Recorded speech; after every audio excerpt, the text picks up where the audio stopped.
సమయంలో ప్రభువా నీ దివ్య వాక్యము ద్వారా మాతో మీరు మాట్లాడండి నాయన. ఈ వాక్యములో ఉన్న గూఢమైన సంగతులు, రహస్యమైన సంగతులు, మీ రాజ్య మర్మాలని తెలియచెప్పు నాయన. సహాయం చేయతండి పరిశుద్ధాత్మ దేవుడా, మీరే కార్యము చేయండి నాయన. దయగల తండ్రి, కృపగల నాయన, మీకే స్తోత్రాలు తండ్రి. వందనాలు ప్రభు, వందనాలు తండ్రి. ఆత్మ ప్రభువారు మీకు వందనాలు స్తోత్రాలు చెల్లించుకుంటున్నాం తండ్రి. నా దేవ నా తండ్రి, మీకే స్తుతులు వందనాలు అయ్యా, స్తోత్రాలు తండ్రి. పరిశుద్ధాత్మ దేవుడా, నీ సత్యవాక్యమును సరిగా విభజించే మీ పరలోకపు జ్ఞానముతో గ్రహింపుతో నన్ను నింపు నాయన. ఈ దీనురాల్ని నాయన నీ యొక్క వశంలోకి తీసుకోతండి, మరుగుపరిచి మాట్లాడుతండి నాయన. ప్రతి హృదయం తెరవబడును గాక, ప్రతి మనోనేత్రం వెలిగించబడును గాక. ప్రతి యొక్క నా తండ్రి నాయన బిడ్డతో మీరు స్పష్టంగా మాట్లాడండి. ప్రతి బిడ్డకి మీరు అర్థం చేపించండి పరిశుద్ధాత్మ దేవుడా. వినుట మట్టుకు వినేవారుగా కాక విన్న దాని ప్రకారంగా జీవించే భాగ్యమును దయచేతండి. ప్రతి బిడ్డ తమ యొక్క జీవితాలు చక్కబెట్టుకోవడానికి సహాయం చేయతండి. పరిశుద్ధాత్మ దేవుడా, మీరే కార్యము చేయండి. దయగల తండ్రి, కృపగల నాయన, మీకే స్తోత్రాలు తండ్రి. వందనాలు ప్రభు. ఆత్మ ప్రభువారు మీకు వందనాలు స్తోత్రాలు చెల్లించుకుంటున్నాం. రాజా రక్షక, మీకే స్తోత్రాలు తండ్రి. వందనాలు ప్రభు. పరిశుద్ధాత్మ దేవుడా, కార్యము చేయమని ఈ దీనురాలు మరుగుపరిచి మాట్లాడవలసిందిగా యేసు అతి పరిశుద్ధ నామములో వేడుకుంటున్నాం తండ్రి. ఆమేన్.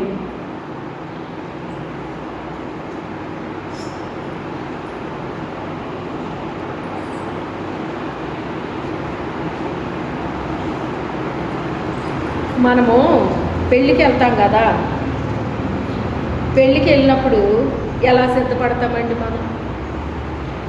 చెప్పండి, అందరికీ తెలుసు.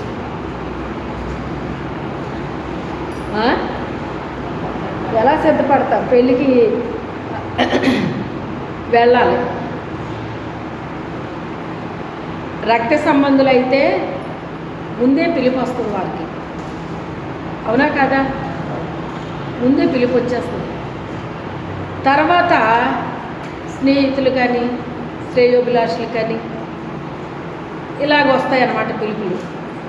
తర్వాత ఊరి జనాంగానికి ఎప్పుడు చెప్తారు? ఓ 2 రోజులు 3 రోజులు ముందు చెప్తారు. అంతేనా? అంతేనండి. అది ఇప్పుడు పెళ్ళి ఎవరిది? ఎందుకనే, దేనికోసం సిద్ధపడుతున్నాం మనం?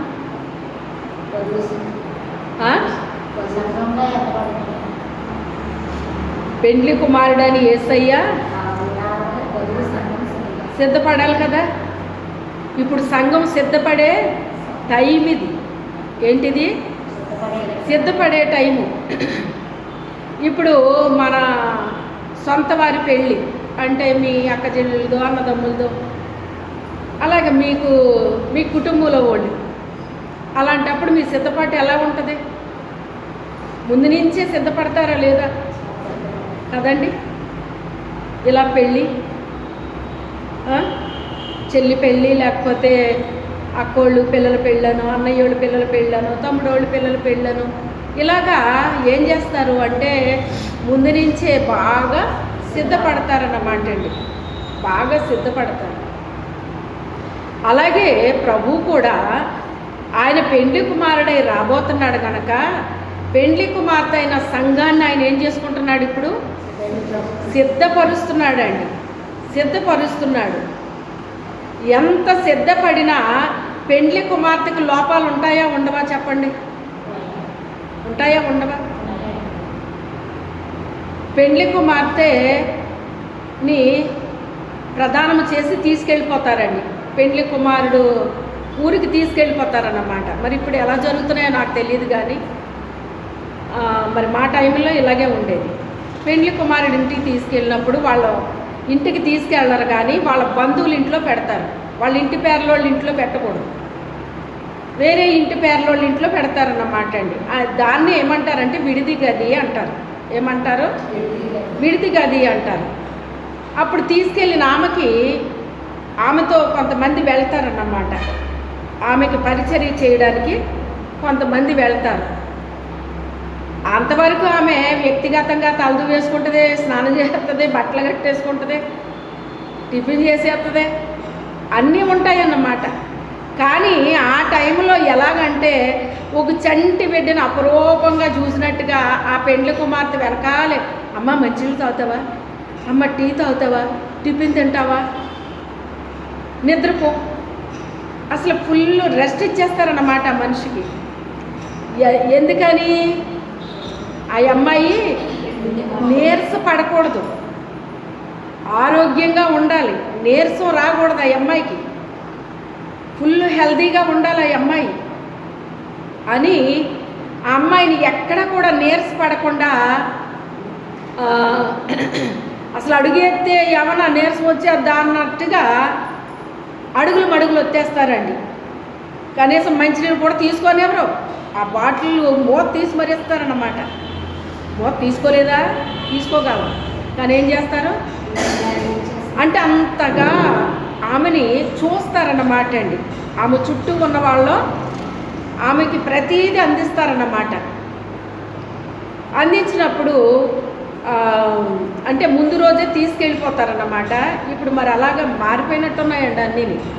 తీసుకెళ్ళి అక్కడ పెట్టినప్పుడు ఏం చేస్తారంటే ఆ ఊర్లో ఉన్న వాళ్ళకి తెలిసిన వాళ్ళు అందరూనే పెళ్లి కూతురు ఎలా ఉంది, పెళ్లి కూతురు ఎలా ఉంది అని చూడడానికి వచ్చేస్తారు. వాళ్ళు వచ్చేసి ఇంకా అక్కడి నుంచి నల్లగా ఉంది, తెల్లగా ఉంది, పొట్టుగా ఉంది, పొడువుగా ఉంది, లావుగా ఉంది, సన్నంగా ఉంది, వస్తువులు బాగానే ఉన్నాయి, వస్తువులు ఏమీ లేవు, జుట్టు బాగానే ఉంది, జుట్టు లేదు, ఇక ఎన్ని రకాలు నన్ను మాట్లాడి ఇంకా బయటికి వెళ్ళి చెప్పేసుకుంటారు. వాళ్ళు అక్కడ చెప్పరు, బయటికి వెళ్ళి వాళ్ళు మాట్లాడేసుకుంటారన్నమాట. ఆ తర్వాత మరుసటి రోజు ఆమెకి వేడి నీళ్ళు ఇస్తారు, టిఫిన్ పంపిస్తారు, ఆమెకి ఇష్టమైన టిఫిన్ పంపిస్తారు. ఇక పెండ్లి కుమార్తెని సిద్ధపరిచేయండి అని చెప్తారండి. సిద్ధపరిచేయండి అని చెప్పినప్పుడు ఒక్క స్నానం ఒక్కటే ఆమె చేస్తుంది, మిగతా అన్నీ కూడా తన చుట్టూ ఉన్నవారు ఏం చేస్తారు, సిద్ధపరుస్తారు. ఇప్పుడు ఎవరు సిద్ధపరుస్తున్నారు అంటే బ్యూటీ పార్లర్ వాళ్ళు వచ్చి మరి అదేం కర్మో అర్థమవ్వదు. కానీ దేవుడు మనకి చక్కని హైబ్రోస్ ఇచ్చాడండి. అవన్నీ గీయించేసుకుని వీళ్ళు పెన్సిల్ గీత గీసుకుంటున్నారండి. ఏం కర్మ అంటారు అది? డబ్బులు ఇచ్చి మళ్ళీ అవి గీయించేస్తున్నారు, పెన్సిల్తో గీసుకుంటున్నారండి. దేవుడు అవి మనకు అవసరమనే కదా హైబ్రోస్ ఇచ్చాడు, లేకపోతే మనకు మామూలుగానే పెట్టినప్పుడు గీసుకున్నా గొడవలేదు. చెప్పండి, ఎక్కడ ఏం పెట్టాలో అవన్నీ మనకే దేవుడు పెట్టాడు. అసలు జుట్టే అవసరం లేదనుకోండి, గుండు ఇచ్చేసింది దేవుడు మనకి. ఇచ్చినా ఇవ్వద్దా చెప్పండి? గుండులాగా ఏం బాగాలేదు, జుట్టు ఇస్తే బాగుంటుంది వీళ్ళకే అని జుట్టు పెట్టి మొలిపించాడు మనకి. ఎందుకంటే లోకంలో సాతానుడు ఉన్నాడు కనుక సాతానుడు ఏం చేస్తాడు అంటే గుండు కొట్టేస్తాడు. మీకు తెలుసు, పుట్టితలని ఒకసారి తీపిస్తామండి, ఒక్కసారే, ఇక మళ్ళీ మళ్ళీ పుట్టుతలను తీర్చడాలు ఉండవు. ఏ సమస్య వచ్చినా లేకపోతే ఏ పరిస్థితుల్లో అయినా కూడా జుట్టు తీయించే అవకాశాలు ఉంటాయి. ఇలాంటివి జరుగుతాయని ఆయనకి ముందే తెలుసు కనుక కళ్ళు పెరిగే అవకాశం కానీ చేతులు పెరిగే అవకాశం కానీ ఇవన్నీ ఏమన్నా పెట్టాడండి? ఎంతవరకు పెరగాలో అంతవరకే పెరిగి ఊరుకుంటాయి ప్రతి అవయవం. కానీ లిమిట్ లేకుండా పెరిగే ఏంటో తెలుసా? తల వెంట్రుకలు పెరుగుతాయి, గోర్లు పెరుగుతాయి, అవునా కాదా? అందుకే గోర్లు మనం కత్తిరించుకుంటూ ఉంటాం అన్నమాట. షుగర్ పేషెంట్లు ముందే తీసేసుకోమని చెప్తూ ఉంటారు, ఎక్కడ గీరుకోకూడదు. ఇప్పుడు లత సాక్ష్యం చెప్తుంటే అదే అనిపించింది అన్నమాట నాకు. చూడండి, అన్నీ మచ్చలే ఉంటాయి. మీరు నన్ను చూస్తే నా చేతులు కానీ ఏమన్నా చూస్తే అన్నీ మచ్చలే ఉంటాయి. ఇలా అన్నానంటే ఎక్కడో గీరేసుకుంటుంది, అది ఎప్పుడు గీరుకుందో ఎప్పుడు మాడిపోయిందో కూడా నాకు తెలియదు, మచ్చలు మాత్రమే మిగులుతాయి.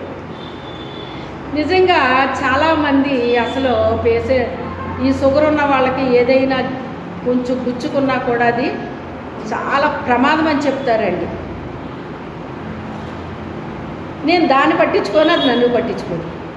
వ్యాధి ఎప్పుడునంట అవి బాబోయ్ బాబోయ్ బాబోయ్ అని దాన్ని మనం ఏం చేయకూడదంటండి, మహిమపరచకూడదు.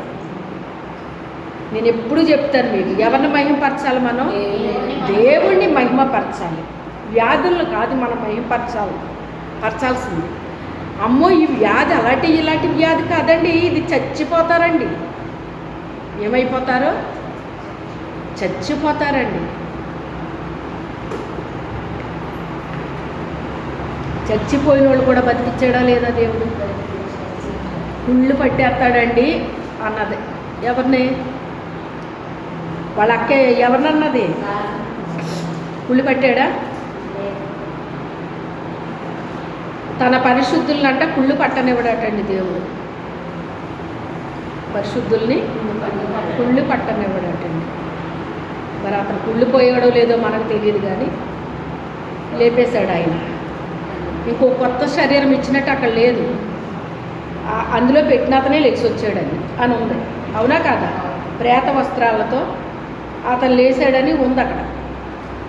అతని కట్లు విప్పండి అన్నాడు, అంతేగాని కొత్త శరీరం ఇచ్చాడని లేదు అక్కడ. అంటే ఇప్పుడు ఆ శరీరం ఏమవ్వలేదు, కుళ్ళిపోలేదు కదా. అంటే మన దేవుడు అంత శక్తిమంతుడు. అలా అని చెప్పి కావాలని గాయాలు పెట్టుకోమని కాదు, కానీ అనుకోకుండా ఏదైనా జరిగినా దాన్ని ఏమి మనం మహిమపరచాల్సిన అవసరత లేదు. ఎక్కువ దేవుడిని మనం మహిమపరిచినప్పుడు దేవుడు మన జీవితంలో ప్రతి కార్యాన్ని ఆయన ఆ టైంకి ఆయన జరిగిస్తాడంతే. ఆయన మనం అనుకున్న టైంలో జరగవు, కానీ ఆయన అనుకున్న టైంలో జరుగుతాయి అంటారు. ఆయన ఎప్పుడు జరిగించాలనుకుంటే అప్పుడు జరిగిస్తాడు వాటిని. మనం అనుకున్న టైంలో జరగవయి. కొన్ని ఎందుకు జరగలేదా అని చెప్పేసి బెంగలు అయిపోకుండా సాతానుడు ఏం చేస్తాడంటే, ఏం చేశాడు నీ దేవుడు నీకు? ఎంత చేసావు దేవుడికి, అంత చేసావు, ఏం చేశాడు దేవుడు నీకు, అది ఇది అని చెప్పేసి రెచ్చగొడతాడు. విశ్వాసం ఏం చేస్తాడు? రెచ్చగొడతాడు. నా దేవుడు చాలా చేస్తాడులే నా జీవితంలో. అవును, ఇది అయితే అవుతుంది, లేకపోతే లేదు. అయితే ఏమైంది? ఇప్పుడు నాకు వచ్చిన లోటు ఏమీ లేదు. ఆయన తింటాకి ఇచ్చాడు, వంటాకి ఇచ్చాడు, కట్టుకోవడానికి ఇచ్చాడు, అన్నీ ఇచ్చాడు నాకు. ఆయన ఎందుకు ఇవ్వలేదు? ఆయన ఇచ్చాడు కాబట్టే ఇలా ఉన్నాను. నా పరిస్థితులు ఇంకొకరికి వచ్చి ఉంటే వాళ్ళు ఏనాడో చచ్చిపోదురు, కానీ నేను చచ్చిపోకుండా బతుకున్నాను. ఎందుకు బతుకున్నాను? ఆయన కృప ఉంది కాబట్టి, ఆయన నాకు సహాయము చేస్తున్నాడు కాబట్టి. అందుకని ఆయన చేసిన దేవునికి స్తోత్రం, చేయకపోయినా దేవునికి స్తోత్రం. ఎప్పుడు చేయాలంటే అప్పుడే చేస్తాడో, నాకేం కంగారు లేదు. అది మనం నేర్చుకోవాల్సింది. మనం ఏమాత్రం లోపల కొంచెం చింతపడినా వెంటనే ఘట సర్పం పట్టేస్తుంది. ఏ వ్యక్తినైనా పట్టేస్తుంది, గుర్తుపెట్టుకోండి. మీ మనసులో చింత అంటూ వచ్చింది అంటే ఆ చింత కలుగు చేసిందే సాతానుడు. మనిషిని ఎలా పట్టుకుంటాడో తెలుసా? మనిషిని పట్టుకోడు, మనసుని పట్టుకుంటాడు. ఎక్కడ పడతాడు?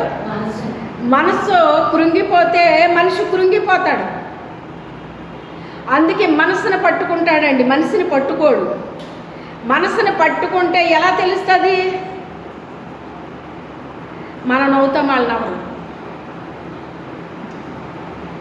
ఏమా ఒంట్లో బాగాలేదా అంటాం మనం, బాగానే ఉంది. హ్యాపీగా కనిపించడం గల కారణం ఏంటి అంటే మనసుని వాడు స్వాధీనం చేసుకున్నాడు. ఏం చేశాడు? స్వాధీనం చేసుకున్నాడు.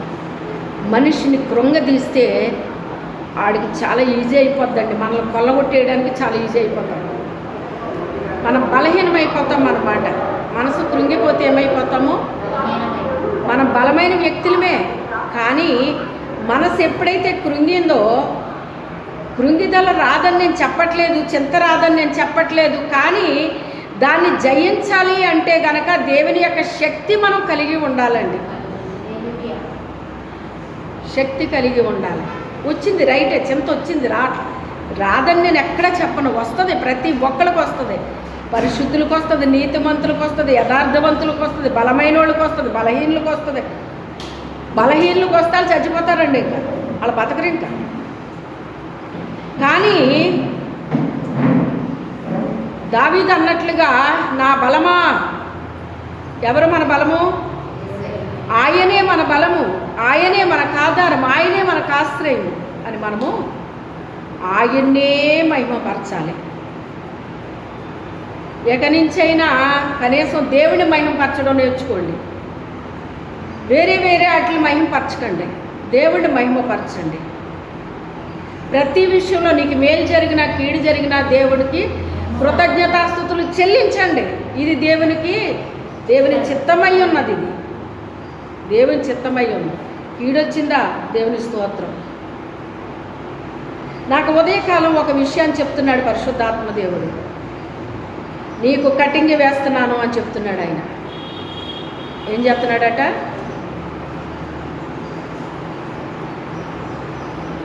చెట్టుకి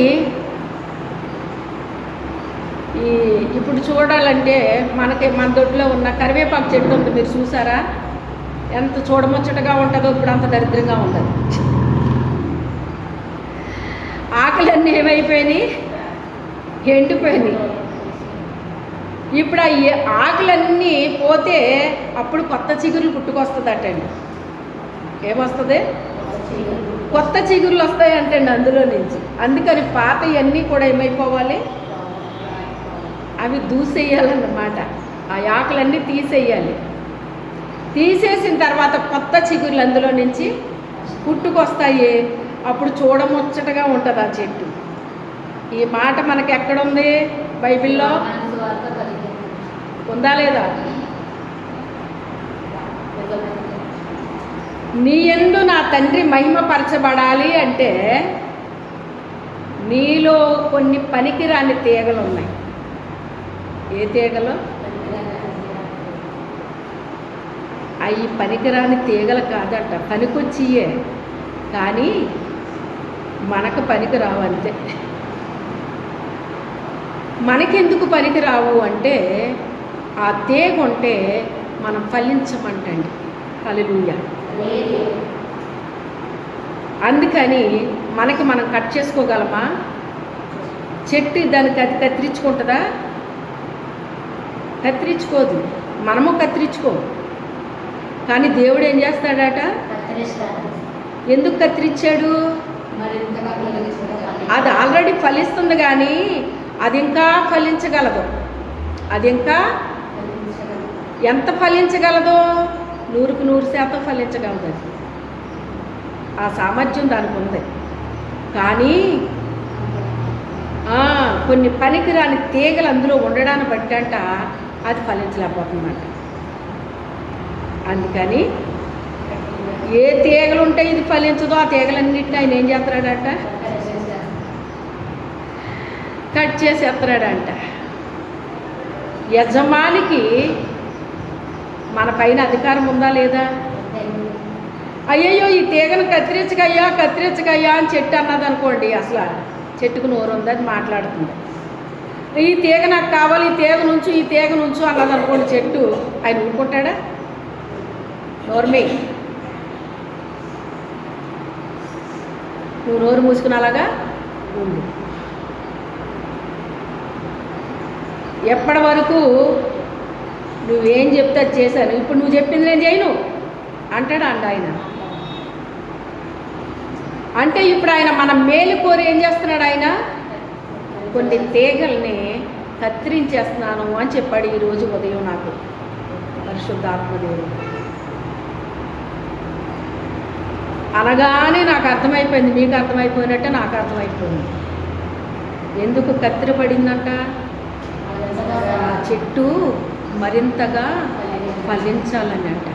మరింతగా ఫలిస్తేనంట తండ్రికి మహిమ కలుగుతుందట.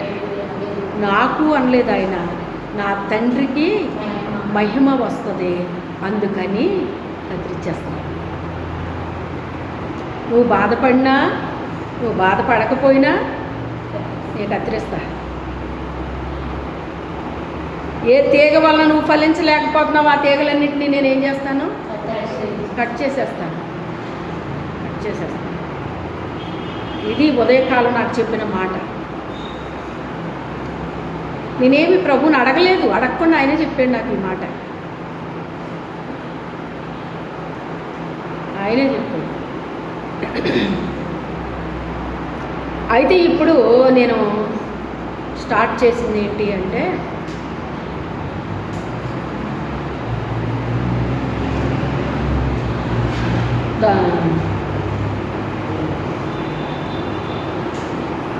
ఆ పెండ్లి కుమార్తెను ఏం చేస్తున్నాడు ఇప్పుడు ఆయన? సిద్ధపడమని చెప్తున్నాడు. ఆయన ఏం చేయమంటున్నాడు? మీరుకి ఎంతమంది గ్రహిస్తున్నారో లేదో నాకు తెలియదు, కానీ ఎక్కువ మనకే తప్పులు చెప్తున్నాడు దేవుడు. అర్థమవుతుంది ఎవరికన్నానే? ఇది నీలో తప్పు ఉంది, ఇది సరిదిద్దుకో, ఇది సరిదిద్దుకో, ఇది సరిదిద్దుకోనే వస్తున్నాయి మనకి. వస్తున్నాయి రావట్లేదా? ఎక్కువ అయ్యే వస్తున్నాయండి మనకి. మీరు ఎంతమంది గ్రహిస్తున్నారో లేదో నాకు తెలియదు. అంటే పెండ్లి కుమార్తెని నువ్వు సిద్ధపడు అని చెప్పినట్టుగా మనము అయితే విడిచిపెట్టాలో, ఏవి అనుసరించాలో చెప్తున్నాడు పరిశుద్ధాత్మ దేవుడు మనకి. అంటే మనల్ని ప్రేమిస్తున్నాడా, ప్రేమించట్లేదా? దీన్ని బట్టి మీకు ఏమర్థమవుతుంది? నన్ను ప్రేమిస్తే నాకు చెప్తాడు, మిమ్మల్ని ప్రేమిస్తే మీకు చెప్తాడు. అవునా కాదంటారా? అయితే ఆయన చెప్తున్నాడు అంటే చాలా జాగ్రత్తగా మనం ఏం చేయాలి? చెవియొగ్గి ఆలకించాలి. చెవియొగ్గి ఆలకించాలి. దేవుని మాటను అంగీకరించాలండి. కొన్ని మాటలు అంగీకరించడానికి మన మనసు ఒప్పుకోదు. అంటే దీని అర్థం ఏంటి అంటే, మింగుడు పడవు కొన్ని మాటలు, మనకి మింగలేము. అర్థమైందా మీకు? మింగుడు పడవు, జీర్ణం కావు అన్నట్టు ఉంటుంది కొన్ని మాటలు. అలా చెప్తాడు ఆయన. కానీ ప్రతిదీ స్వీకరించాలి.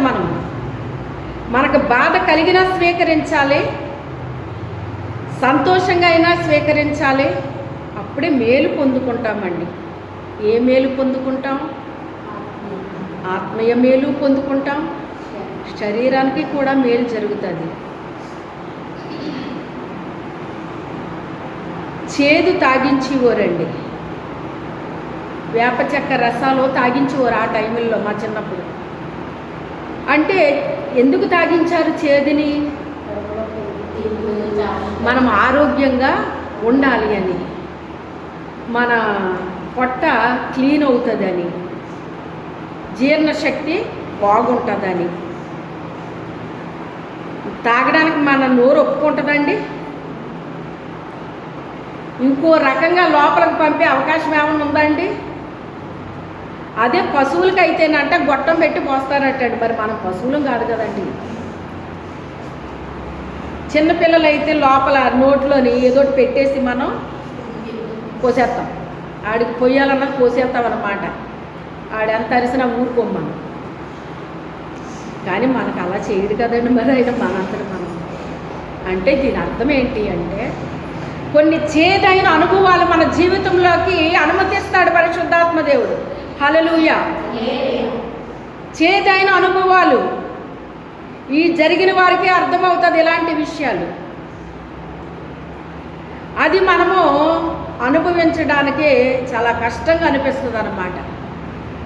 కానీ స్వీకరించాలి. దాన్ని స్వీకరిస్తే తప్పక మేలు జరుగుతుందండి. కొంతకాలానికి ఏం జరుగుద్ది?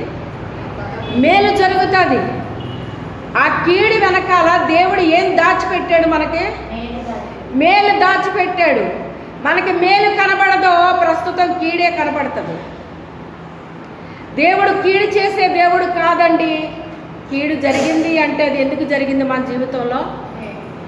దాని వెనకాల మేలు ఉంది గనక కీడు జరిగింది.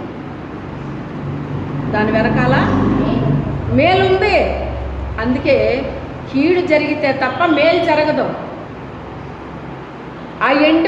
ఆ పనికిరాని కొమ్మ దానికి అటాచ్ చేసి ఉంటేనంట కొత్తదే చిగురు అందులో వచ్చే అవకాశం లేదటండి. కొత్త చిగురు రావాలి అంటే దానికి కటింగ్ పడాల్సిందే. కటింగ్ పడకపోతే కొత్తది అందులో నుంచి రాదు. అంటే ఇప్పుడు ఇది మేలు కొరకు చేశాడా, కీడు కొరకు చేశాడా? ఇక్కడ అంటాడు కదా, మీ తలంపులు చదవమ్మా.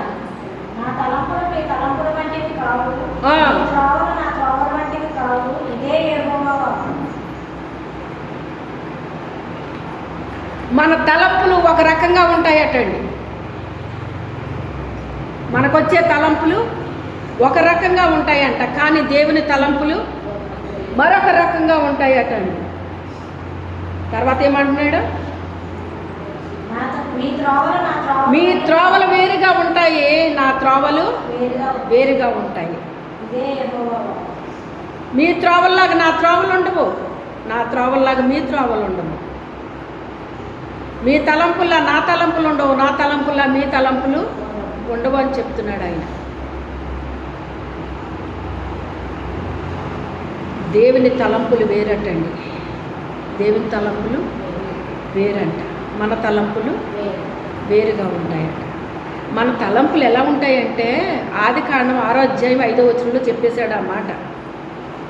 కేవలము మనిషి యొక్క హృదయంలో వచ్చే తలంపులు కేవలము చెడ్డవి. కేవలము అంటే మనిషికి ఏ తలంపులు వస్తాయని చెప్తున్నాడు ఆయన? చెడ్డ తలంపులు వస్తాయండి. అయితే మంచి తలంపులు ఎప్పుడు మనకు వస్తాయి అంటే క్రీస్తుని మన సొంత రక్షకుడిగా అంగీకరించి, మన తండ్రిగా మనం అంగీకరించి, ఆయనకి మన హృదయంలో స్థానమిచ్చి, ఆయన మన హృదయంలో రాజుగా ఆయన కూర్చోబెట్టుకుని, ఆయన అధికారానికి మనము, ఆయన ఏలుబడికి, ఆయన పరిపాలనకి మన జీవితంలో, మన కుటుంబంలో మనం అంగీకరించినప్పుడు ఆయన మనల్ని ఏల్తాడండి. ఏం చేస్తాడో? ఏల్తాడండి. అంటే ఆయన అధ్యక్షతలో, ఆయన సమక్షంలో మనము ఉంటామన్నమాట. పరిశుద్ధాత్ముడు ఎప్పుడైతే మనము మారు మనస్సు అనేటువంటిది నిజమైన మార్పు హృదయంలో జరిగిందో ఆ వ్యక్తికంటండి నూతనమైన స్వభావాన్ని కలుగు చేస్తాను అని తీతుకు రాసిన పత్రికలో రాశాడు. తీతుకు రాసిన పత్రికలో రాశాడండి. ఈ నూతన స్వభావం అనేటువంటిది క్రీస్తుని ధరించుకోవడం అని కొరింథీయులకు రాస్తాడు. అంటే ఇంకా ఆ వ్యక్తి మీద ఆ వ్యక్తికి అధికారం ఉంటుందండి. మరి ఎవరికి ఉంది అధికారం? దేవునికి ఉంది. ఎవరికి ఉంది? దేవుడే వాళ్ళని ఏళ్తున్నాడు. దేవుడే వాళ్ళ జీవితంలో రాజుగా ఉన్నాడు, వాళ్ళ కుటుంబంలో రాజుగా ఉన్నాడు, వాళ్ళని ఏళ్తున్నాడు, పరిపాలిస్తున్నాడు. ఆయన అధ్యక్షతలో, ఆయన సమక్షంలో వాళ్ళు ఏం చేస్తున్నారు? జీవిస్తున్నారు. వాళ్ళ సొంత ఆలోచనలు కానీ సొంత తలంపులు కానీ నెరవేర్చుకోరు. ఇంకా మరి వాళ్ళని ఎవరు నడిపిస్తున్నట్టు? ఇప్పుడు పరిశుద్ధాత్మ దేవుడు నడిపిస్తున్నాడు. ఎందరూ దేవుని ఆత్మచేత నడిపించబడుదురో వారందరూ దేవుని కుమారులై ఉందురు అని వాక్యము సెలవిస్తుంది. వాక్యము సెలవిస్తుంది. అయితే ఆయన బిడ్డలుగా జీవిస్తున్నప్పుడు కొంతమంది ఏం చేస్తారంటేనంటండి, కొంతకాలానికి మెల్లమెల్లగా వాళ్ళు దేవుని మాటకి విధేయత చూపించకుండా, లోబడకుండా లోకాశల వైపు తిరిగేస్తారట. శరీరాశ, లోకాశ, జీవకుడమ్మము, నేత్రాశ ఇవన్నీ ఎవరియండి? అంటే మెల్లమెల్లగా సాతానుడు ఆ మనిషికి ఏం చేశాడు? వలవేసి ఆకర్షణ కలుగు చేసి లోకంలోకి లాగేశాడు. లాగేసినప్పుడు ఇంకా ఆ వ్యక్తులు వాళ్ళకి తెలియకుండానే మెల్లమెల్లగా దుష్టత్వం, దుర్మార్గత అనేటి వాటికి లోనైపోయి వాళ్ళు ప్రభువుకి దూరమైపోతారు. ఏమైపోతారు? దూరమైపోతారు. దుష్టత్వం, దుర్మార్గత, చెడు, బలాత్కారం ఇవే వాళ్ళని ఏల్తాయండి. ఇవే వాళ్ళని ఏల్తాయి. ఏలినప్పుడు వాళ్ళ స్వాధీనంలో వాళ్ళు లేరు. ఎవరి స్వాధీనంలో పోయారు? వెళ్ళిపోయారు. వెళ్ళిపోయినప్పుడు దేవుడు చూస్తాడు, మాట్లాడతాడండి. దైవజనుల ద్వారా మాట్లాడతాడు, వాక్యం చదువుతుంటే వాక్యం ద్వారా మాట్లాడతాడు, పాటలు పాడుకుంటుంటే పాటల ద్వారా మాట్లాడతాడు. ఇలాగే చాలా రకాలుగా మనతో మాట్లాడతాడండి. ఎప్పుడు కూడా దేవుడు మాట్లాడకుండా ఉండడు సుమా. వినగలిగిన చెవి, గ్రహించే హృదయం మనకుంటే ఆయన ఎక్కడి నుంచి మాట్లాడుతున్నాడో మనకు అర్థమైపోద్ది. హల్లెలూయా. ఎక్కడి నుంచి అయినా స్వరం వినబడివ్వండి. మీ భర్తలు బయటికి వెళ్ళి మీ ఇంటికి వస్తుంటే మీ భర్త బైక్ సౌండ్ మీరు వింటే మీరు గ్రహించగలుగుతారు, అవునా కాదా? వాళ్ళ యొక్క అడుగు జాడలు మీకు తెలిసిపోతాయి. వాళ్ళ నడక ఎలా ఉంటుందో మీరు చూడక్కర్లేదు. వాళ్ళ అడుగు చప్పుడు వింటే మీ భర్త వస్తున్నాడని మీరు గుర్తుపడతారు. షోలమ్మిత అదే చెప్తుంది, ఇదిగో నా ప్రియుడు ఎగసి దాటుచు, కొండలను గుట్టలను దాటుచు వచ్చేస్తున్నాడు ఆయన అంటుంది. ఎలా తెలిసింది ఆమెకి? ఎలా తెలిసింది? అలాగే దేవునికి ప్రియమైన బిడ్డలు కూడా ఆయన వస్తున్నాడు అంటే ఆనందంగా ఎదురు చూస్తూ ఉంటారు. తమకు తాము చక్కబెట్టేసుకోవడానికి ఇష్టపడతారు. ఇంకా నాలో ఏదైనా లోపం ఉందా, ఆయనకి ఇష్టం లేని ఏమన్నా నాలో ఉన్నాయా అని తమకు తామే చక్కబెట్టేసుకుంటారండి తెలివైన బిడ్డలు. తెలివైన భార్య కానీ ప్రియురాలు కానీ ఎవరైనా, ఇది అదే టైం అండి. ఇది మన జీవితాలు మనము చక్కబెట్టుకుని చక్కగా సిద్ధపడే టైం అన్నమాట అండి ఇది. అంతే తప్ప ఇంకా లోకాశ, శరీరాశ, జీవపుడంబంతో ఏలాడే టైం కాదు ఇది.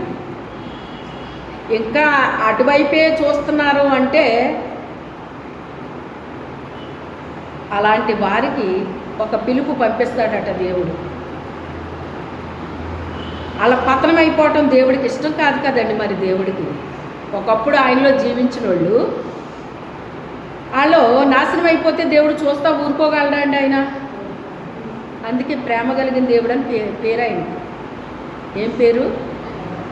ప్రేమ కలిగిన దేవుడని ఆయన పేరండి. ఆ ప్రేమమయుడు ఆయన ప్రేమను చంపుకోలేక ఒక్క అవకాశం ఇచ్చి చూద్దాం వీళ్ళకి. ఏమనుకుంటాడో ఒక్క అవకాశం ఇచ్చి చూద్దాం, వాళ్ళ జీవితాన్ని ఏమైనా సరి చేసుకుంటారేమో, వాళ్ళ ఆలోచనలు మార్చుకుంటారేమో, వాళ్ళ తలంపులు మార్చుకుంటారేమో, వాళ్ళ చూపులు మార్చుకుంటారేమో, వాళ్ళ క్రియలు మార్చుకుంటారేమో, వాళ్ళ నడవడిక మార్చుకుంటారేమో, వాళ్ళ హృదయంలో వచ్చే ఆలోచనలు మార్చుకుంటారేమో అని ఆయన ఒక్క అవకాశం ఇచ్చి చూద్దాం అని మళ్ళీ ఫైనల్గా ఒక అవకాశం ఇస్తాడటండి. హల్లెలూయా. అందుకే నేను ఎప్పుడూ ఏం చెప్తానంటే ఇంకొక అవకాశం వస్తుంది అని ఎదురు చూడొద్దని చెప్తాను నేను. అవకాశాల కోసం అసలు ఎదురు చూడకూడదండి. కనీసం ఇంకొక అవకాశం నాకు ఇవ్వకపోతాడా అని అసలు చూడకూడదండి. ఒకవేళ ఇదే చివరి అవకాశం నీకు అయ్యి ఉండొచ్చు, అప్పుడు ఇంకొక అవకాశం నీకు ఇవ్వబడకపోతే అప్పుడు నీ పరిస్థితి ఏంటి ఆలోచించుకోండి. చాలాసార్లు చెప్తున్నాడు ఆయన. ఇంకా నిర్లక్ష్యంగా ఉండి, ఇంకా సోమర్తనంగా ఉండి, ఇంకా బద్ధకస్తనంగా ఉండి, ఇంకా నిద్రావస్థలో ఉంటే ఇంకొక అవకాశం ఇస్తాడని గ్యారంటీ ఏముంది? ఇంకో అవకాశం నాకు ఇస్తాడని ఎప్పుడు కూడా మనం ఏం చేయకూడదండి? ఎదురు చూడకూడదు.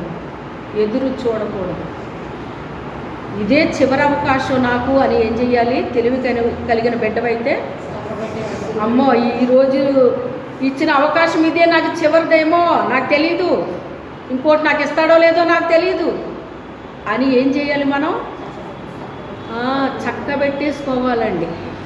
మన జీవితాల్ని, మన ప్రవర్తనల్ని, మన ఆలోచనల్ని, మన తలంపుల్ని అన్నీ కూడా చక్కబెట్టేసుకోవాలండి. సరి చేసేసుకోవాలి. నీకు ఎక్కడ ఏది తప్పు అనిపిస్తుందో, ఎక్కడ లోటు ఉందని నీకు తెలుస్తుందో వాటన్నిటిని నువ్వేం చేయాలి? చక్కబెట్టేసుకోవాలి, చక్కబెట్టుకోవడం నేర్చుకోవాలి. చూడండి, యోనా రాసిన గ్రంథంలో 2వ వచనంలో, మొదటి అధ్యాయం 2వ వచనంలో ఒక దేవుని యందు భయభక్తులు కలిగిన యోనాను పిలిచి, ఇదిగో నినివే పట్టణస్థుల దోషము నా దృష్టికి ఘోరముగా ఉంది గనక దానికి దుర్గతి కలుగుతుందని నువ్వు వెళ్ళి ప్రకటించు అన్నాడు ఆయన. మీరేం చదవవసరం లేదు, ఇంటికి వెళ్ళాక అది 4 అధ్యాయాలు ఉంటుంది, మీరు మొత్తం చదువుకోండి. నేను చదువుకోండి అని చెప్తున్నాను, మీరు చదువుతున్నారో లేదో నాకు తెలియదు. నేను ప్రార్థనకి వెళ్ళి ఇంటికి వచ్చిన తర్వాత కంచం మీద పడిపోయేదాన్ని కాదు, బైబిల్ మీద పడేదాన్ని వెళ్ళి. అక్కడ ఏమొచ్చినా ఏమి రాకపోయినా, ప్రభువా నువ్వు మాట్లాడు తండ్రి, నువ్వు చెప్పు నాయన, నువ్వు చెప్పు తండ్రి అని దేవుడిని అడిగి దేవుడి నుంచి నేను వినడానికి ఇష్టపడేదాన్ని. ఒకవేళ దేవుడు ఏదైనా మాట్లాడు ఉంటే ఎవరి ద్వారన్నా ఆ మాటని మరలా తిరిగి చదివినప్పుడు పరిశుద్ధాత్మ దేవుడు ఇంకా అనేక విషయాలు నాకు బోధించేవారు. హల్లెలూయా. అందుకే మీకు గట్టిగా నేను చెప్పగలను, పరిశుద్ధాత్ముడు బోధే నాకు బోధ. మనిషి రాంగ్గా బోధించే అవకాశాలు ఉండొచ్చేమో కానీ పరిశుద్ధాత్ముడు రాంగ్ డైరెక్షన్ ఎప్పుడైనా బోధిస్తాడా? చెప్తాడండి ఆయన. ఆయన బోధే అండి నాకు, ఆయన బోధ. అయితే పిలిచి చెప్పాడట, నువ్వు వెళ్ళి ఇలా చెప్పాలి. అతని గురించి చెప్పేటప్పుడు ఏమని రాయబడిందంటే, దేవుని యందు భయభక్తులు కలిగిన వ్యక్తిగా రాయబడింది. అక్కడ ఒక ఆసామాసి వ్యక్తిని పిలిచి చెప్పలేదు ఆయన. అక్కడ దేవుడు అంటే ఏంటో అతనికి బాగా తెలుసు. అతనికి అక్కడ రాస్తున్నాడు, దేవుడు ఎలాంటి వాడో రాశాడండి. ఎలాంటి దేవుడు ఆయన? నువ్వు కనికరము కలిగిన దేవుడు, ప్రేమ కలిగిన దేవుడివి, దయాదాక్షిణ్యములు కలిగిన దేవుడివి, దీర్ఘశాంతము కలిగిన దేవుడివి, ఇవన్నీ చెప్తున్నాడు ఆయన అక్కడ. అంటే దీన్ని బట్టి ఆయనకి దేవుడు అంటే ఎంత బాగా తెలుసో ఇప్పుడు అర్థమైందా మీకు? దేవుడు అంటే ఆయనకి చాలా బాగా తెలుసు అన్నమాట. పలానా ఆయన మీకు తెలుసా అండి అని మనం అడిగితే మీరు బహుశా ఒకసారి మాట్లాడి ఉండొచ్చు, తెలుసండి అంటారు. ఒక్కసారి మాట్లాడితే తెలియడం వేరు, 10 సార్లు మాట్లాడితే తెలియడం వేరు, నిత్యము మాట్లాడితే తెలియడం వేరు. అవునా కాదా? నిత్యము మాట్లాడితే వాళ్ళ గుణగణాలు ఏంటో మనకు తెలుస్తాయి, వాళ్ళ స్వభావం ఏంటో తెలుస్తుంది, వాళ్ళ ఇష్టాయిష్టాలు ఏంటో తెలుస్తుంది, వాళ్ళవన్నీ మనకు తెలుస్తాయి అండి. 2 స్నేహితులు ఉన్నారు అంటే ఒకళ్ళ గురించి ఒకళ్ళకి తెలుస్తుందండి, తెలుస్తుంది. అలాగే ఆయనకు అన్నీ తెలుసండి.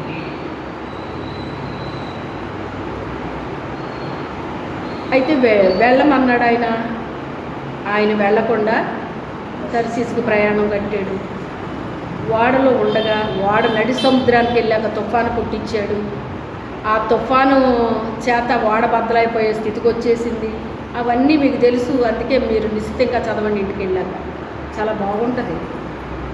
అయితే ఆ తర్వాత మొత్తం మీద ఏది ఏమైనప్పటికైనా చేపను పంపించాడు, సముద్రం వాడేశారు. చేపకు ఆజ్ఞాపించినప్పుడు అది మింగింది, తీసుకెళ్ళి అక్కడ కక్కింది. తర్వాత బయటపడ్డాడు. 40 రోజులు ఇక దుర్గతి కలుగుతుందని ఆయన ఒక దినము ప్రకటన చేశాడు. ఆ ప్రకటన చేసిన తర్వాత వాళ్ళు విన్నారు, వెంటనే ఉపవాసాలు ఉన్నారట. దీన్ని బట్టి మీకు ఏమర్థమవుతుంది? అక్కడ చాలామంది క్రైస్తవులు ఉన్నారు. క్రైస్తవులు అంటే దేవుడి బిడ్డలు ఉన్నారు. దేవుడి బిడ్డలు ఉన్నారు కానీ దుర్మార్గులు అయిపోయారు. ఏమైపోయారు? దుర్మార్గత, దుష్టత్వము, పోకిరీ చేష్టలు ఇలా రకరకాలుగా తయారైపోయారు. వాళ్ళ నడవడికలు మారిపోయినాయి, వాళ్ళ ప్రవర్తన మారిపోయింది, వాళ్ళ ఆలోచన మారిపోయింది. పూర్తిగా చెడిపోయిన స్థితిలోకి వెళ్ళిపోయారండి. దుర్గతి కలుగుతుంది అని చెప్పాడు. దుర్గతి కలిగితే ఇక వాళ్ళు ఏమైపోయి ఉండేవారు? వాళ్ళు నాశనం అయిపోద్రా లేదా అంటే చివరి అవకాశం ఇచ్చాడు దేవుడు వాళ్ళకి. ఏమిచ్చాడు? చివరి అవకాశం ఇచ్చాడు. అందుకే చెప్తాను మీకు, ఇదే చివరి అవకాశమేమో అని తీసుకోవాలి. ఆ మళ్ళీ వారం మళ్ళీ చెప్తారు, ఆ శుక్రవారం చెప్తారు, ఆదివారం చెప్తారు, మళ్ళీ వారం చెప్తారు, మళ్ళీ వారం చెప్తారు. ఇలా ఎదురు చూడకండి. ఏమో ఈరోజు చెప్పాడు దేవుడు, నాకు మళ్ళీ చెప్తాడో లేదో నాకు తెలియదు. మరి నేను అలాగే భయంగా ఉండేదాన్ని. ఈరోజు మాట చెప్పాడు దేవుడు, దీన్ని శ్రద్ధగా ఆలకించకపోతే మళ్ళా నాకు చెప్తాడో లేదో నాకు తెలియదు అని ఒక భయం ఉండేది నాలో. అందుకే దేవుడు మాట్లాడేటప్పుడు చాలా శ్రద్ధగా ఆలకిస్తానండి. ఒక్కొక్క వాక్యాన్ని అయితే అండి మీరు నమ్మండి నమ్మకపోండి, నాకేమీ ప్రాబ్లం ఏమీ లేదు.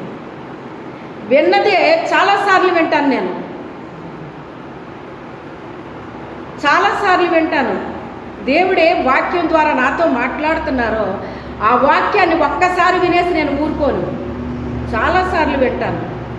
విన్నప్పుడల్లా అందులో నుంచి ఏదో ఒకటి అర్థమవుతూ ఉంటుంది, ఏదో ఒకటి అర్థమవుతూ ఉంటుంది, ఏదో ఒకటి అర్థమవుతూ ఉంటుంది. మనం అనుకుంటామండి ఒక్కసారి వింటే సరిపోద్ది, నా బ్రెయిన్ అలాంటిది అనుకుంటారండి మీరు.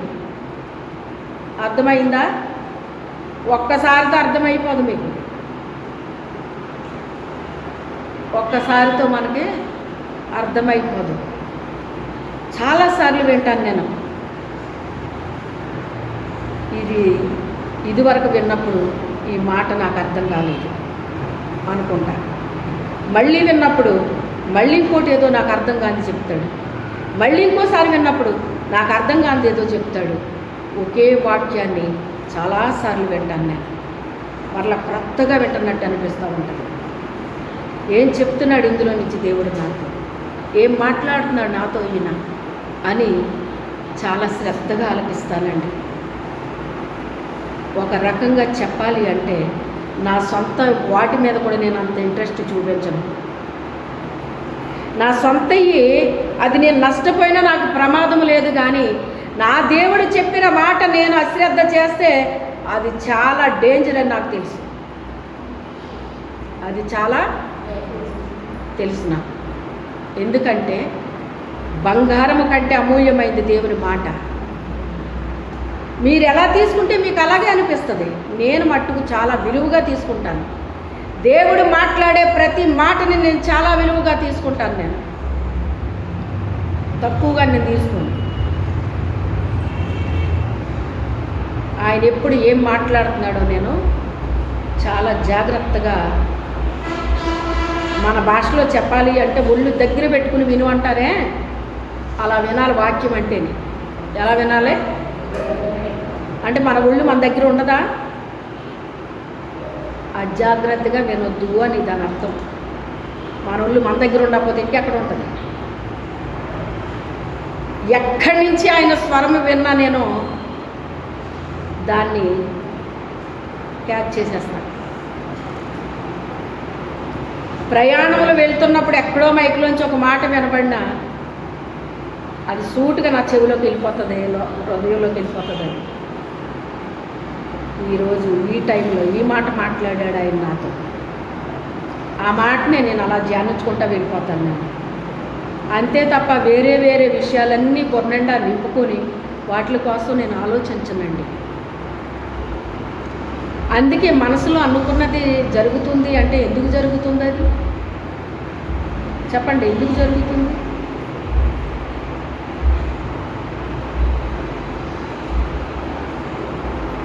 నేనే ఆయన, ఆయనే మనము అన్నట్టుగా ఉన్న వాళ్ళకి ఇక ఆయన సమస్తాన్ని జరిగిస్తాడండి. ఇంకా సమకూడి మేలుకరంగా జరిగిస్తాను అంటున్నాడు ఆయన. మనమేం చేస్తాము అంటే ఆయనకి కొద్దో గొప్ప స్థానం ఇస్తాం తప్ప పూర్తిగా ఇవ్వలేరండి ఆయనకి. కంప్లీట్గా ఇవ్వలేరండి ఆయనకి. అవసరం వచ్చినప్పుడు అవసర ప్రార్థనలో, ఆపద వచ్చినప్పుడు ఆపద ప్రార్థనలో ఇయే తప్ప కంప్లీట్గా హృదయాన్ని ఇవ్వగలుగుతున్నారు ఆయనకి. ఆలోచించుకోండి, మీకు మీరే ఆలోచించుకోండి. నా మాటలుగా తీసుకోవద్దు మీరు. పరిశుద్ధాత్మ దేవుడు మీతో చెప్పుతున్న విలువైన సమాచారం ఇది. ఇది మామూలు సాదాసీదా మాటలు కాదండి.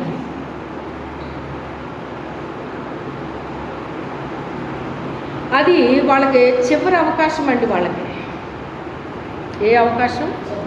చివరి అవకాశం ఇచ్చాడు దేవుడు. ఇక ఇదే ఫైనల్ వీళ్ళకి.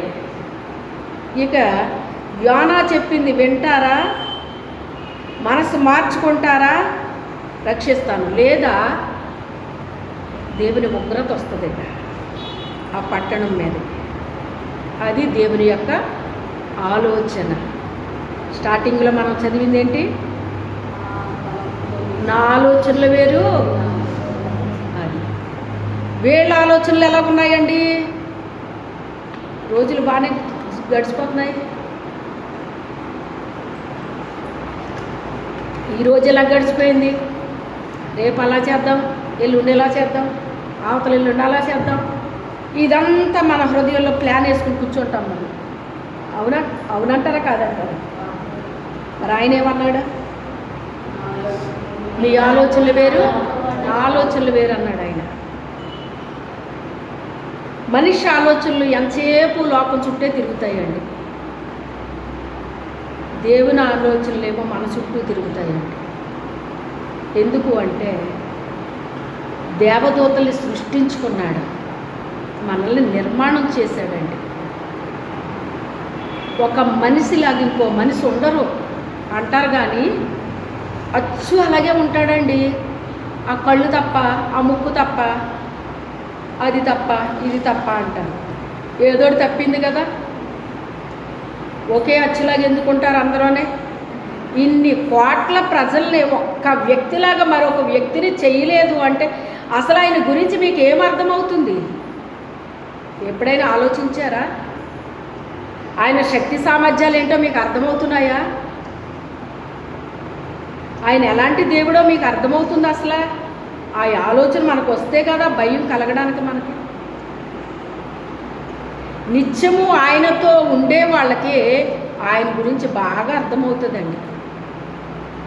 ఆయనతో నడిచే వాళ్ళకి అర్థమవుతుందండి. ఆయనతో సహవాసం చేసే వాళ్ళకి అర్థమవుతుందండి.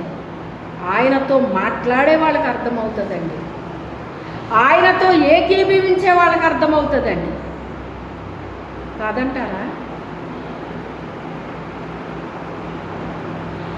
ఆయన ఆలోచన అమలు జరిపాడు అక్కడ. అయితే ఈయన వెళ్ళాడు కానీ ఇష్టపూర్వకంగా వెళ్ళలేదు. ఈయన అయిష్టత చూపించాడు. ఎందుకు అంటే తీరా నేను వెళ్ళి వాళ్ళకి చెప్తాను, వాళ్ళ మనసు మార్చుకుంటాడు, ఈయన రక్షిస్తాడు, ఈ మాత్రం దానికి నేను వెళ్ళడం అవసరమా? నా మాట పోద్దు కదా అక్కడ. నేను చెప్పింది జరగలేదంటే నా మాట పోద్దు కదా అక్కడ అని ఈయనకు అనిపించింది. మాట పోతుందా ఉంటుంది, అది అనవసరం, చెప్పాలంతే. ఇసుకే దగ్గరికి వెళ్ళి నువ్వు చచ్చిపోతావని చెప్పు అన్నాడు. వెళ్ళి చెప్పాడా లేదా? మళ్ళీ 15 సంవత్సరాలు ఆయుష్ ఇచ్చాను, నువ్వు బతుకుతావని వెళ్ళి చెప్పు అన్నాడు. ఇప్పుడే కదా ప్రభు చెప్పాను, ఇంకా ఈ ఇల్లు కూడా దాటలేదు నేను, మళ్ళీ వెళ్ళి చెప్పంటావేటి అని అన్నాడండి ఆయన. వెనక్కి తిరిగాడు వెంటనే, అంతే. అక్కడ మనసు మారిందే, ఈయన వెనక్కి తిప్పాడు దేవుడు. హల్లెలూయా. మనసు మారితేనే జరుగుతాయండి ఏదైనాని. మనసు మారాలి. మనసులు మారితే జరగవు, మనసులు మారాలి. ఇక్కడ మనుషులు మారారు. ఎలా మారారు? బాబాయ్ దుర్గతి కలుగుతుందని చెప్పమన్నాడంట దేవుడు అని వెంటనే ఉపవాసాలు ఉన్నారటండి. ఇదే కదా మనుషులకి అలవాటు అయిపోయింది. ఏంటిది? ఉపవాసం ఉండడం అలవాటు అయిపోయిందండి. ఇంకొకటి మీకు చెప్పనా, మారు మనసు లేకుండా ఉపవాసాలు చేస్తే సైతానికి బలం వస్తుందటండి. ఎవరికి వస్తుంది? నీ మనసు మారకుండా ఉపవాసం ఉన్నావు అంటే దేనికోసం ఉండాలో తెలుసా? నీ ఆధ్యాత్మిక జీవితం కోసం ఉండాలి నువ్వు ఉపవాసం. అది వేరే వేరే వాటి కోసం కాదు. అందుకే నువ్వు ఉపవాసం ఉన్నప్పుడు ఏం చేయమన్నాడు? నీ తల అంటుకుని ముఖం కడుక్కో అన్నాడు ఆయన. అంటే నీ తలంపులు కడుక్కో, నీ ముఖంలో ఉన్నదంతా కూడా, ఆ చెడంతా కూడా కడుక్కో. నీ కళ్ళలో ఉన్న చెడు, నీ చెవుల్లో ఉన్న చెడు, నీ నోట్లో ఉన్న చెడు, నాలుకలో ఉన్న చెడు, పెదవుల్లో ఉన్న అపవిత్రత, ఇదంతా కడుక్కో అని చెప్పాడు ఆయన. అది మానేస్తారండి. తెల్లటి చీర కట్టుకుని తలస్నానం చేసి మందిరానికి వెళ్ళిపోయి ప్రార్థన చేస్తే జరిగిపోద్ది అని గొప్ప నమ్మకం విశ్వాసులకి. నువ్వు తల అంటుకోవటం తప్పు కాదు, నువ్వు తెల్ల చీర కట్టుకోవటం తప్పు కాదు, నువ్వు ప్రార్థన చేయడం తప్పు కాదు, మందిరానికి వెళ్ళడం తప్పు కాదు, నువ్వు మనసు మార్చుకోపోవడం తప్పు. హల్లెలూయా. మనసు మార్చుకోవాలి. నువ్వు మనసు మార్చుకోకుండా మనసు మారితే దేవుడు ఏమాత్రం కూడా కరిగిపోవడం. అందులోకి చివరి దశ ఇప్పుడు అది. ఏ దశ అది? ఫైనల్గా ఇచ్చిన టైం అది. ఇంకా ఎగ్జామ్ రాసేటప్పుడు ఇక 5 నిమిషాలే ఉంది మీకు అంటారు. అంటారా? సార్ కొంచెమే ఉంది సార్ ప్లీజ్ సార్ ఒక 5 నిమిషాలు ఇవ్వండి సార్ అని బతిమాలుకుంటారు లాస్ట్ను కొంతమంది దయగలిగిన మాస్టర్లు. ఫోన్లే ఒక మాట అంటారు, నేను అనకూడదు కానీ ఇప్పుడు దాకా ఏం చేశారురా, ఎంతసేపు రాశారు, ఏం చేస్తున్నారా మీరు అని చెప్పి అంటారనరా. అలాగా బుజ్జి కన్నా ఫోన్లే అమ్మ టైం ఇస్తాను రాసుకో అంటారా. లాక్ కొట్టినంత మాట మాట్లాడతాడు ఆయన మిమ్మల్ని. ఏం చేస్తున్నారా ఇప్పుడు దాకా, మీరు నిద్రపోతున్నారా అంటాడు ఆయన. అలాగే ఈ పాటిగా దేవుని రాకడ అయిపోవాలట. కానీ గ్రేస్ పీరియడ్ ఇచ్చాడట దేవుడు. ప్రభా కొంచెం టైం ఇయ్యి ప్రభా, ఇంకా కొంచెం టైం ఇయ్యి ప్రభా అని ఏడుతుంటే గ్రేస్ పీరియడ్ లాగా ఇచ్చాడటండి. ఆ గ్రేస్ పీరియడ్ కూడా ఉపయోగించుకోకుండా 5 నిమిషాలు టైం అడిగారు, ఇచ్చాడు ఆయన. ఇంకొక 5 నిమిషాలు ఇవ్వండి సార్ అంటే టైమా గుడ్డ ఎలాగే అని చెప్పేసి లాక్కుని వెళ్ళిపోతాడు ఆయన. ఇక నీ ప్రమేయం లేకుండా నీ చేతిలోంచి ఏం చేస్తాడు ఆయన? చేపలు లాక్కుని వెళ్ళిపోతాడు. అవునా కాదు? అలాగే ఉంటుంది ఇది కూడా. నీకు టైం ఇచ్చినప్పుడు ఆ టైంని నువ్వేం చేసుకోవాలి?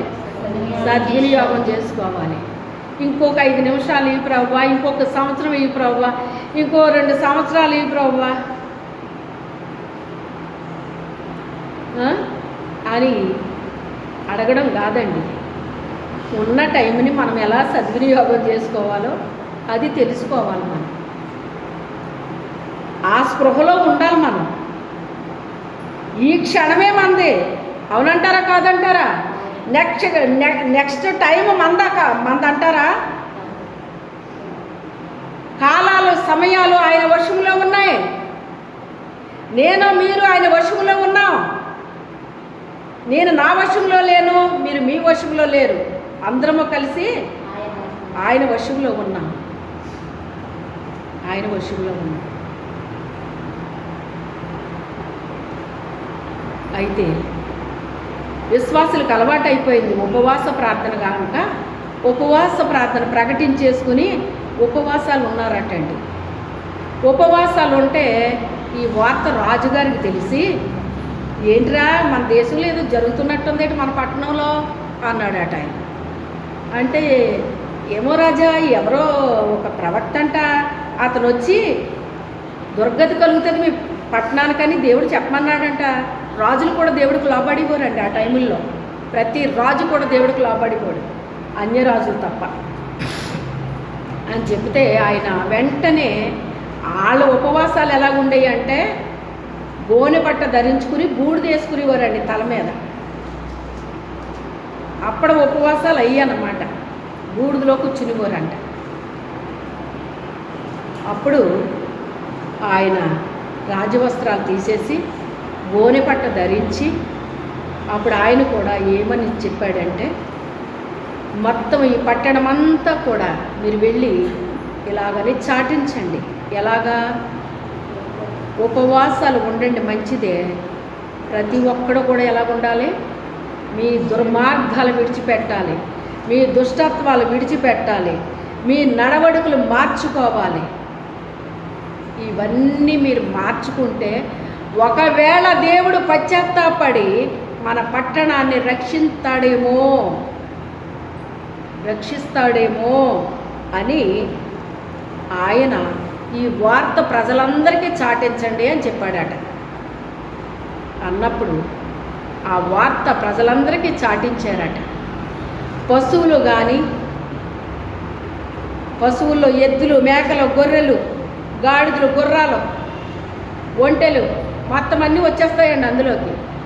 వాటితో సహా మీరు, మీ భార్యలు, పిల్లలు అంటే పాలు తాగే పిల్లలతో సహా నటండి ఉపవాసం ఉండమని చెప్పాడు ఆయన. ఉపవాసమే కాదు, ఏం ఉండమన్నాడు మళ్ళీని, వాళ్ళ జీవితాన్ని అంతా కూడా ప్రతి మీకు దుష్టత్వం అనేటువంటిది ఏది అనిపిస్తుందో ప్రతి దాన్ని కూడా మీరు విడిచిపెట్టేసేయాలి అని చెప్పి ఆ రీతిగా చెప్పినప్పుడు చాటింపు వేయమన్నాడటండి. ఆ యొక్క పట్టణం అంతా చాటించారు ఆ వార్తని. చాటించినప్పుడు వాళ్ళు ఎప్పుడైతే గగ్గోలు పెడుతున్నారో, మీరెంత తేలిగ్గా తీసుకుంటున్నారేంటి, ఎంత ఆసామాసిగా తీసుకుంటున్నారేంటి, ఒక ప్రవక్తని దేవుడు పంపించాడు అంటే అది ఏమైనా చిన్న విషయం అనుకుంటున్నారా మీరు అని ఆయన చెప్పినప్పుడు అప్పుడు భయం కలిగిందంట ఆ ప్రజలకి.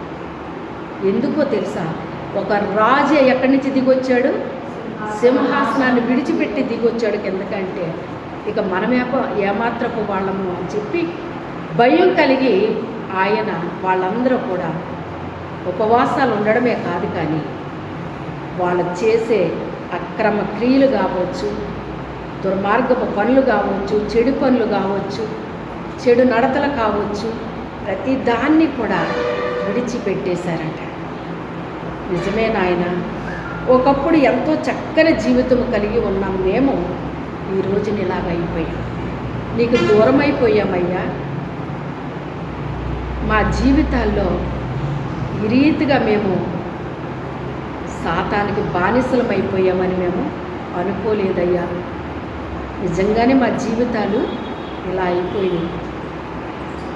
మమ్మల్ని కనికరించి ఒక చివరి అవకాశాన్ని మాకు ఇచ్చావు నాయన, నీకు స్తోత్రమయ్యా అని చెప్పి మొదట వాళ్ళ జీవితాన్ని మార్చేసుకున్నారట. హల్లెలూయా. ఉపవాసాలు కాదు, మార్చుకుంటా. ఏం మార్చుకున్నారు? జీవితాలను మార్చారు. మొదట మార్చుకున్నారా? రాజు చెప్పిన తర్వాత మార్చుకున్నారు.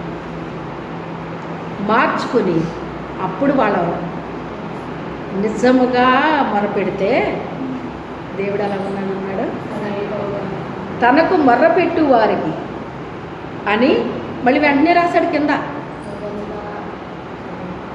మొర్రపెట్టు వారికి అని, అమ్మో మొరపెట్టడం అంటే వీళ్ళు నోడుతూ మొరపెడతారో ఏంటో అని వెంటనే కింద రాసేసాడండి. నిజముగా మొరపెట్టు వారికి ఆయన సమీపంగా ఉన్నాడు. సమీపం అంటే ఏంటి? దగ్గరగా ఉన్నాడటండి. మన హృదయంలో నుంచి నిజముగా మనం మొరపెడితేనంటే మనకి దగ్గరగా ఉంటాడటండి ఆయన.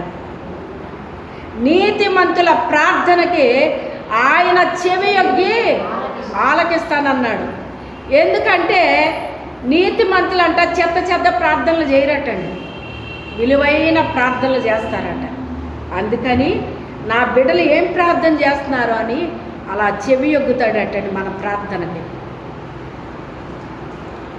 ఆయన రక్తములో కడగబడి ఆయన ఆత్మతో నడిపించబడుతూ అభిషేకించబడిన బిడ్డలముగా మనం ఉన్నప్పుడు మనము చేసే ప్రార్థనకి దేవుడు చెవియొగ్గి ఆలకిస్తాడట,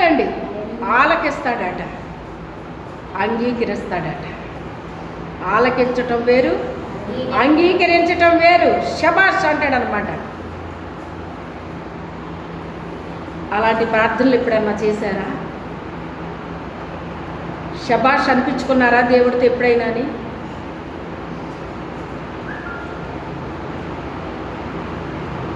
అయితే ఆ ఫైనల్ ప్రార్థనలో వాళ్ళు నిజంగా చేశారు.